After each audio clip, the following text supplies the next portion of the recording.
Thank you very much. Thank you. Thank you, everyone, and thank you for your patience. We're waiting for President Trump, as you likely know, that he was leaving the White House and taking the helicopter flight. We wanted to make sure we did not conflict with, well, I think the most important man in the world. Yes, so we're good, and we know that you also like to report on those things as well. And again, thank you for being here today. We do have a few announcements here, and then we'll begin with your questions. Thank you for being here. Nice orange. Nicely done. All right. The U.S. Department of State has no higher priority than the safety and security of Americans. As we continue to assess and address the needs of U.S. citizens during this important time, I want to reiterate a few important instructions for everyone watching at home and around the world. We urge all American travelers to sign up for the Smart Traveler Enrollment Program, known as STEP, to receive the latest updates from the State Department. We also urge U.S. citizens to regularly monitor the department's website at travel.state.gov to receive the latest updates and to find emergency contact information. Americans overseas in need of assistance should contact their nearest U.S. embassy or consulate or call, if you're overseas, +1 202 501 4444. That is +1 202 501 4444. Another important update: the State Department has added a crisis intake form, which can be found by clicking the banner on the top of travel.state.gov, which, once again, the magic of technology, there it is. The new aspect is that red banner at the top. Click on Israel and Iran departure info for U.S. citizens and follow the instructions for more information.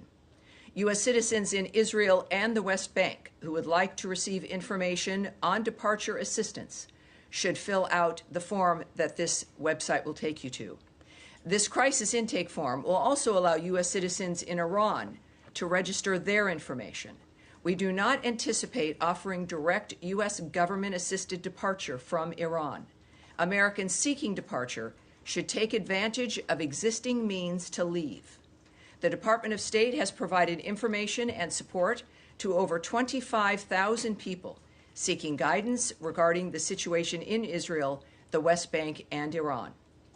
And on Iran, I want to reiterate the statement from President Trump delivered by my colleague Caroline yesterday. Quote, "Based on the fact that there is a substantial chance of negotiations that may or may not take place in the near future, I will make my decision of whether or not to go within the next 2 weeks."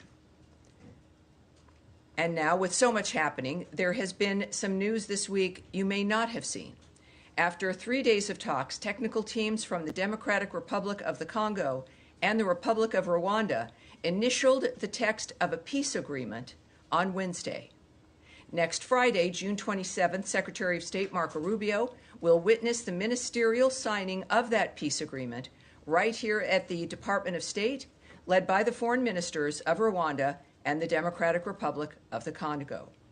This is a milestone achievement and a significant step toward peace in that region, and we remind our friends and partners that with implementation of the agreement, the economic investment and development we all want to see will finally be possible. We look forward to more on this next Friday. Also, I would like to join the many Americans in New Jersey welcoming home Idan Alexander.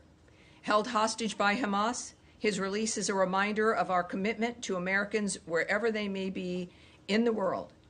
The scenes of people lining the streets were truly heartwarming, and America is stronger with one of our sons finally home. And lastly, we are having this briefing on Friday because we were not here yesterday because it was the holiday Juneteenth. On June 19th, for everyone wondering and not perhaps having all the details, on June 19th, 1865, Union Major General Gordon Granger arrived in Galveston, Texas to announce General Order No. 3, declaring that all enslaved people in Texas were free.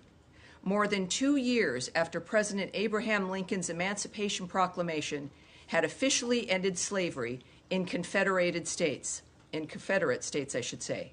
This day, now known as Juneteenth, has become a profound commemoration of freedom and resilience. So I hope you enjoyed yesterday, and we are here today, and I'm ready for your question, shall we? Yes, Daphne. Thank you so much. So on the 25,000 that you said the State Department has provided information to, is that U.S. citizens who are seeking information on leaving Israel, the West Bank, and Iran?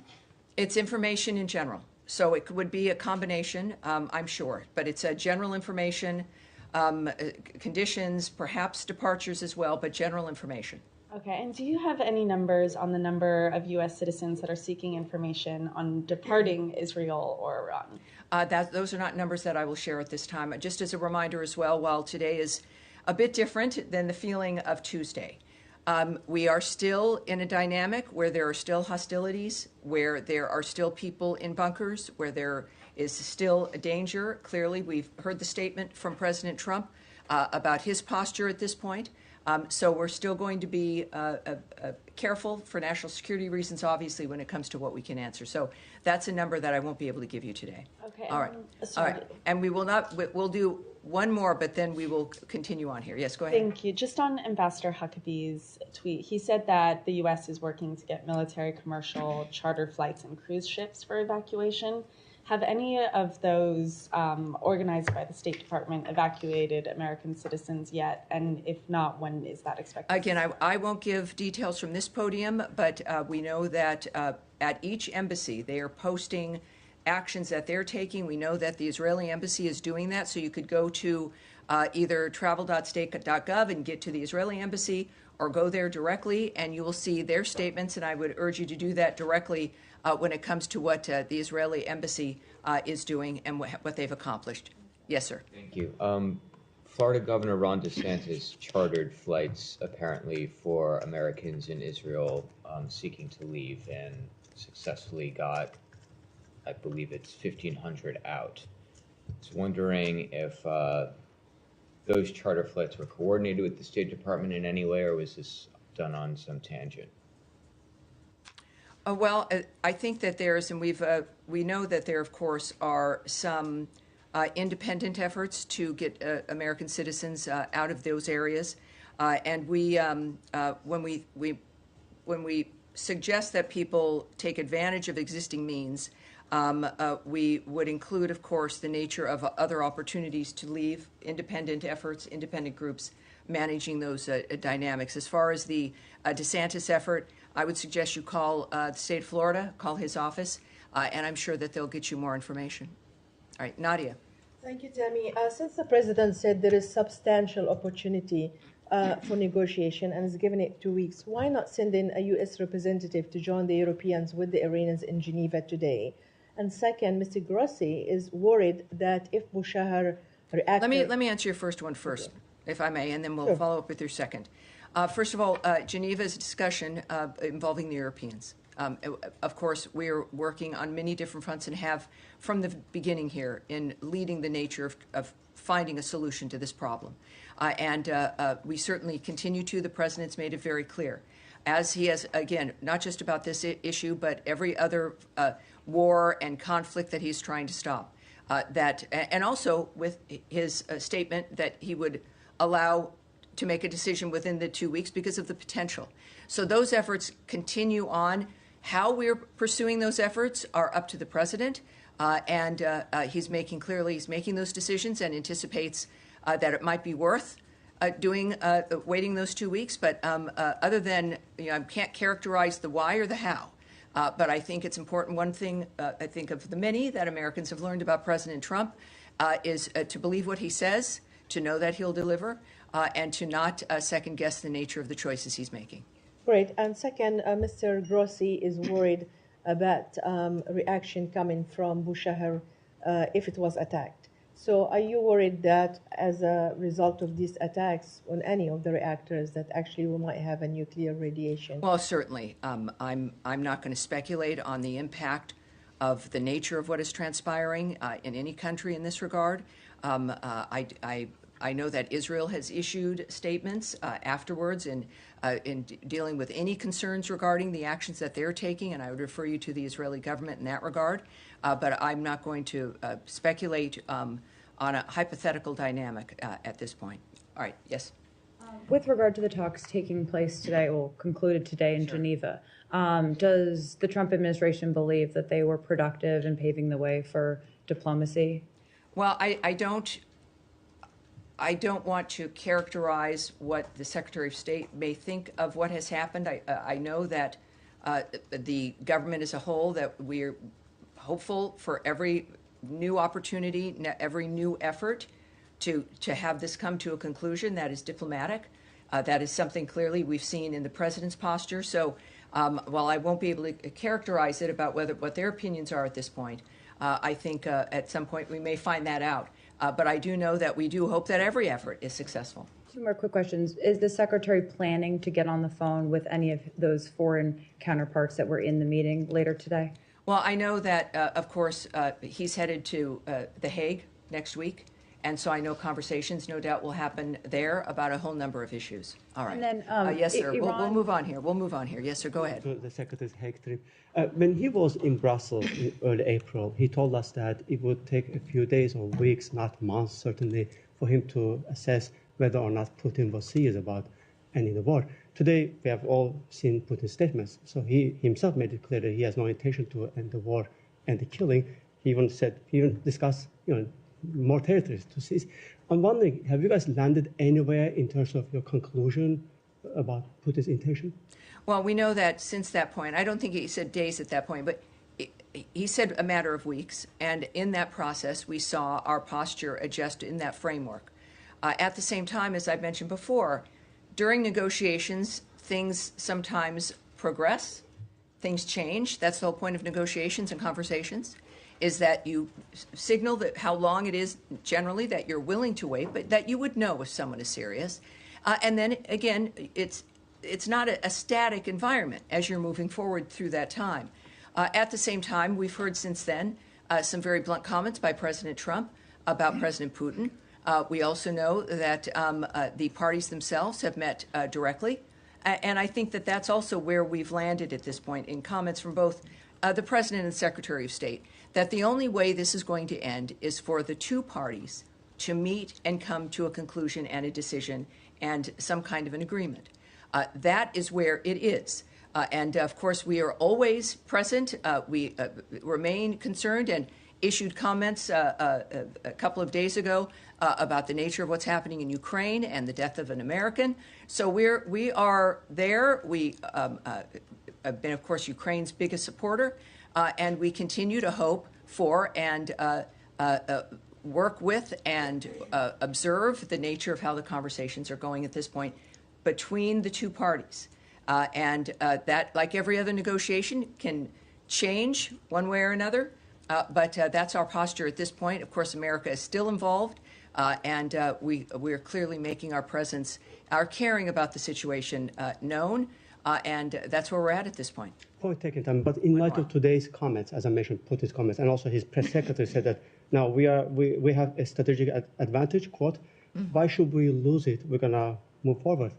So yes. In light of those comments, why not calling them out for not being serious about the peace process? Well, again, we're not in just a world where when we see something online that we are going to choose how we're going to respond as an individual.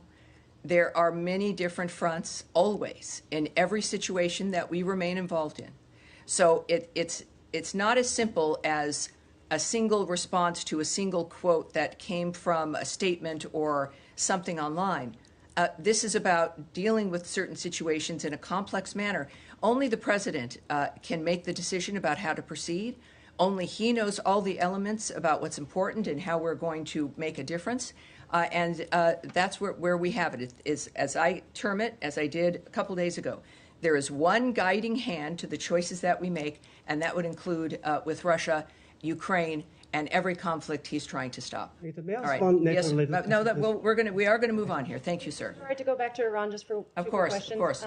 One, just for clarification, have any Americans been killed or injured in Iranian strikes so far? You know, I don't think so. Is that, do we have numbers, or is that something that we've been able to, let's take that back and see where things stand at this point. I do know that the reports that I've seen are that there have been no American injuries or injuries of staff at embassies and consulates. But let's take that back. And again, I would caution, obviously, this is a shocking continuation of a war that affects many countries. And we'll get back to you with the latest that we I have. suppose the flip side, thank you, we would appreciate an update. The flip Of course. side would be if, And again, just a reminder for people watching, when we say we're going to take it back, it means we get the answer and get it directly to the reporter and then have it, and obviously in this case, as a fluid situation, we'll continue to watch it. Thank you. And insofar as you're looking into it, if there are American citizens in Iran, which we haven't gotten an estimate of how many Americans might be in Iran, Sure. if there are injuries or deaths there, we would also be interested. Well, yes, again, the messaging is for also Americans who are in Iran, and again, urging them to go to travel.state.gov, and we're certainly aware of them. Our task force is working on all of this for every American who is in that region, which provides a different dynamic for some, whether it is, of course, Israel, Iraq or Iran, et cetera. Wherever they may be in the Middle East, we're there for them. Thank you. The other question is on diplomacy. So we understand the Special Envoy Steve Witkoff is in some sort of contact with the Iranians. How would you encourage us to think about that contact? Is that a prelude to negotiations? What's the nature of that of his engagement with the Iranians? Well, I wouldn't characterize it at all, except there are things that we know, which is that there had been negotiations, that we had gotten Iran to the table. We'd been having those conversations, led by Special Envoy Steve Witkoff. And we know that the president, from his statement, which is, I think, worth noting again, because it's very specific in its nature, and also, I must say, when I saw it, very Trump-like in his statement, as a man who is serious about everything he addresses, but in this particular kind of way, when it's existential, life and death, that he genuinely, it's not posturing. He wants to have it be solved diplomatically. He knows it can be. He knows, based on what he's accomplished already in the past, and the nature of human beings, which in business you learn a lot about as well, but certainly in his governmental experience and as a leader. Again, he said, directly from the president, quote, based on the fact that there is a substantial chance of negotiations that may or may not take place with Iran in the near future, I will make my decision whether or not to go within the next 2 weeks. On that front, do you have an understanding of why there's now a 2-week window for diplomacy? Because at the same time, the White House said yesterday they understand it might be a couple of weeks before the Iranians achieve a nuclear weapon. No, but he has his reasons, and he's the one who knows, and that is the specificity of his statement. And I'll leave it at that. All right? Thank you. Yes, sir, at the end here. So on Ukraine, you said that... Can you tell me your name and your outlet? Oskar Gurzyński, Polish press agency. Go ahead. So, you said that you're not going to react to a single quote from Russian officials, but over the past few weeks, Russia has made it pretty clear that they're not interested in real negotiations. They killed the U.S. citizen. Mm-hmm. They struck the Boeing office in Kiev, and the president has repeatedly threatened sanctions on Russia if that happens. So why no action yet? I mean, how does that show peace through strength? Well, this is one of the reasons why we don't have negotiations in the press, debates between people reading things on the news, quotes in newspapers or made in a moment or on a website, that there are much more complex things that are happening. Other conversations, the culmination of multiple other negotiations with Iran is an example in one case, summits and negotiations with Russia and Ukraine, the parties themselves meeting. We've always said that we will not take, essentially for Russia, we're not going to listen to what they say. We're going to watch what they do. That remains true.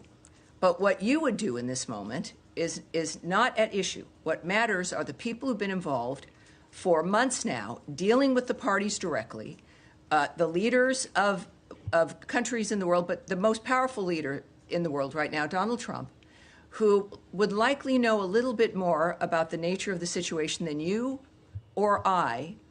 And I think you might have to agree that he may know more. So I think it's important to not second guess the president, and to not speculate, and to not presume that what he's doing is not in the process of peace, but in fact specifically in that track.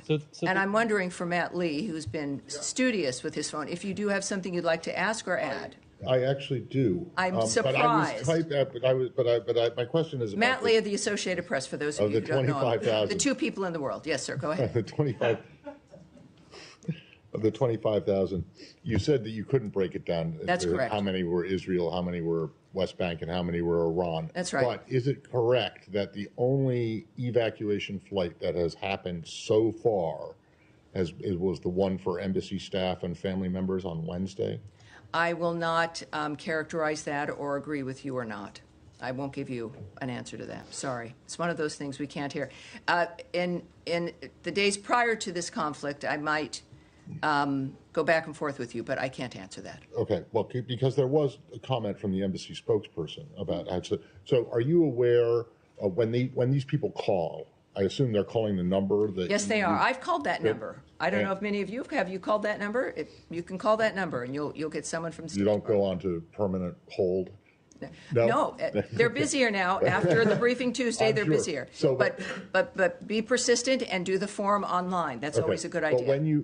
So the 25,000 people who have reached out, yes, have reached out via that platform, either online or calling. Correct. And they, do you know how many of those 25,000 have then taken the information that they've been given or the guidance that they've been given, and then left? There's data that I won't be sharing, and even in general, it's not data that I can share with you. The fact that we got the number from the team, I felt really excited about. Now you're making me feel like it's not so good. No, it is. It's a great number, but I will not break it down. Okay.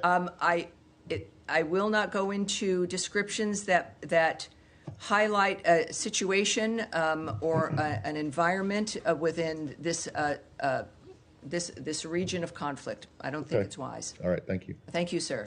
All right, yes, sir. Back. Thank you very much. I have 2 questions.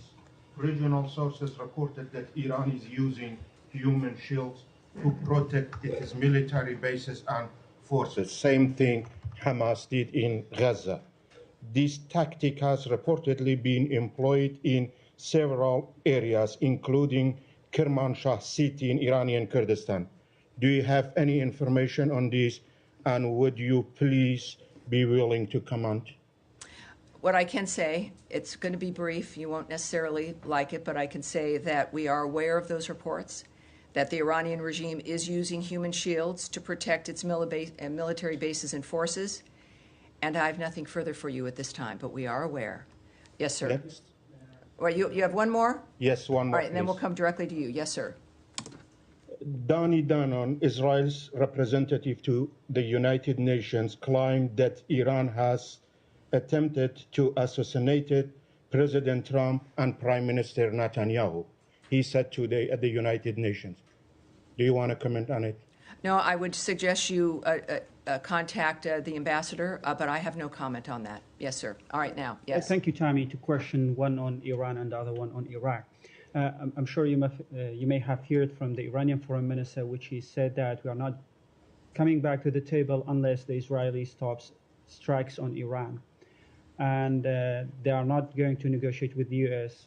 until the U.S. will stop Israeli to attack Iranian.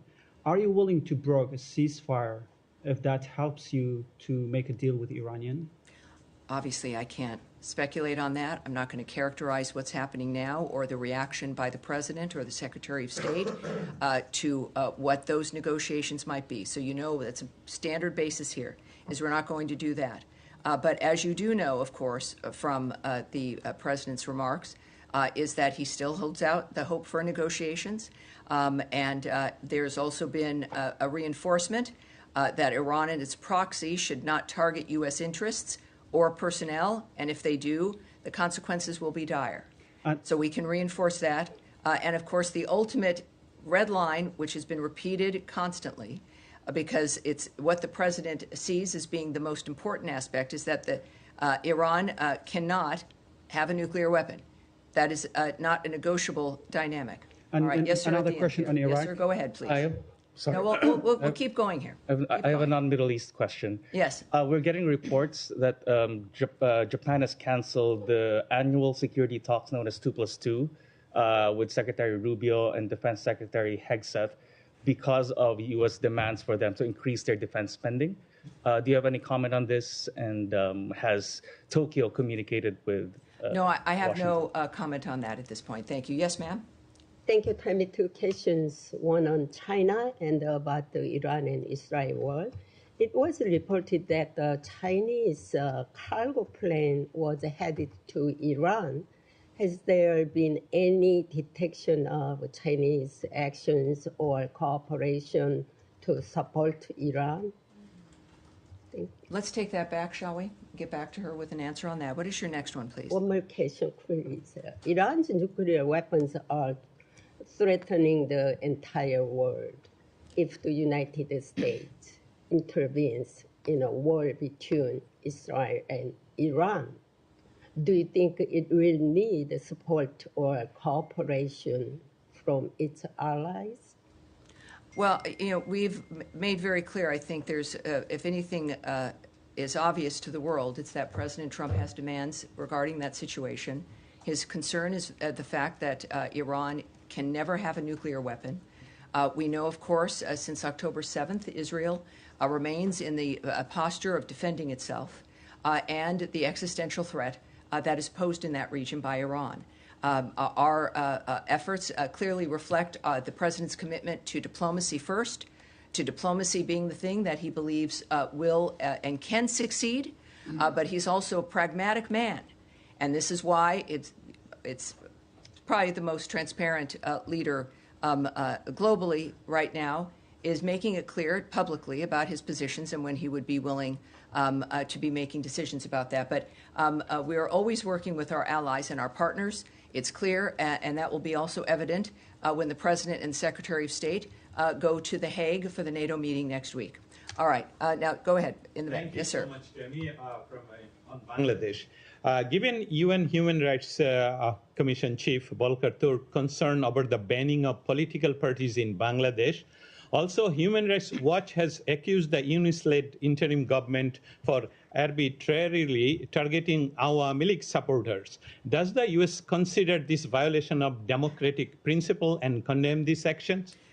Obviously, when it comes to let's say, a White House reaction to what is occurring in another country, I would suggest you contact the White House. But for when it comes to Secretary of State and the State Department, let's take that back, and we'll get an answer for you in that regard. But what I can tell you about Bangladesh is that Deputy Secretary Landau met with Bangladesh National Security Advisor Rahman Wednesday, and discussed the interim government's efforts ahead of the national elections. They discussed the U.S.-Bangladesh relationship, including expanding trade and commercial ties. The United States is committed to working with Bangladesh to promote peace and stability in the region. And I have a second short question on All right. same. What is the State Department response to the alleged fabricated charges against Prime Minister Sheikh Hasina, the rise of mob killing and violence, and the imprisonment of individuals like 100 journalists without trial under this interim government? Will you condemn this and ask them to free them? We will take that back, and I'll get you an answer as soon as we can get one for you. Yes, sir, in the middle here. Thank you so much. Thank you, Tammy. The Turkish President Erdogan hosted the Armenian Prime Minister and his delegation in Istanbul today, and he mentioned that they talked regional issues, including the stability and peace in the Caucasian region and the problems or the issues between Turkey and Armenia. How do you follow these meetings? Well, I've not spoken to the Secretary specifically about that particular instance, but I'm sure we will be able to get to you his opinion and the nature of how he's reacting. I would also suggest the White House as well for you for more information in that regard, but if we can take that back. And with that, that is going to be it for me today. It is, again, Friday. My thanks to you for coming up on a day that is not our normal briefing day, and I appreciate it. Have a lovely day. And we will see you next week. Tuesday and Thursday is security here or is security not here? Let's get this going because this has gotten a little old and inappropriate. Thank you, everyone. Appreciate it. Thank you. Thank you.